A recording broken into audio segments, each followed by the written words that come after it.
Спасибо всем, кто сказал «да». Спросил однажды: мы победим?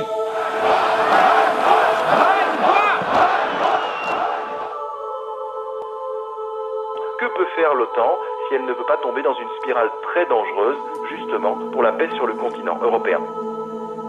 Ce que fait la Russie en Ukraine viole les principes de la Charte des Nations Unies, et il a ajouté, cela menace la paix et la sécurité en Europe.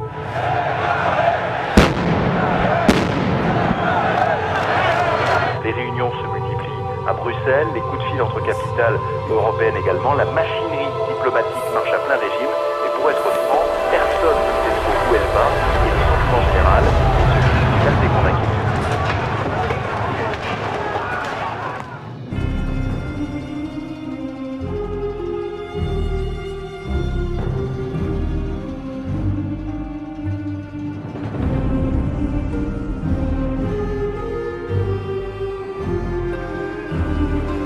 C'était une scène assez surréaliste. Il y avait donc des hommes armés, un commando, plusieurs centaines d'hommes, peut-être un millier même. Les groupes armés ne portent pas d'insignes, mais les plaques d'immatriculation des camions militaires qui les ont conduits ici ne laissent place à aucun doute. Ce sont des plaques russes, donc ces militaires a priori sont d'origine russe. Est-ce que ce sont des forces spéciales? Impossible de le vérifier pour l'instant. Ce qui est sûr, c'est que leur matériel, leur façon de faire, on voit que c'est des soldats aguerris, laissent penser effectivement qu'ils appartiennent à des unités d'élite. Et selon les autorités ukrainiennes, ces hommes, ces groupes armés seraient directement commandés par le Kremlin à Moscou.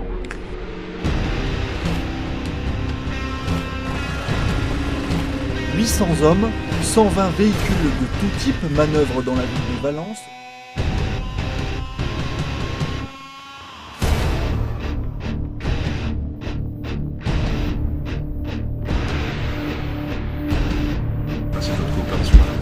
Des ressortissants sont recueillis et escortés vers un centre de regroupement et d'évacuation jusque tard dans la nuit.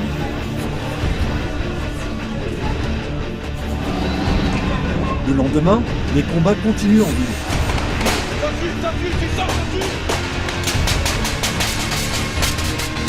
Personne à la victime!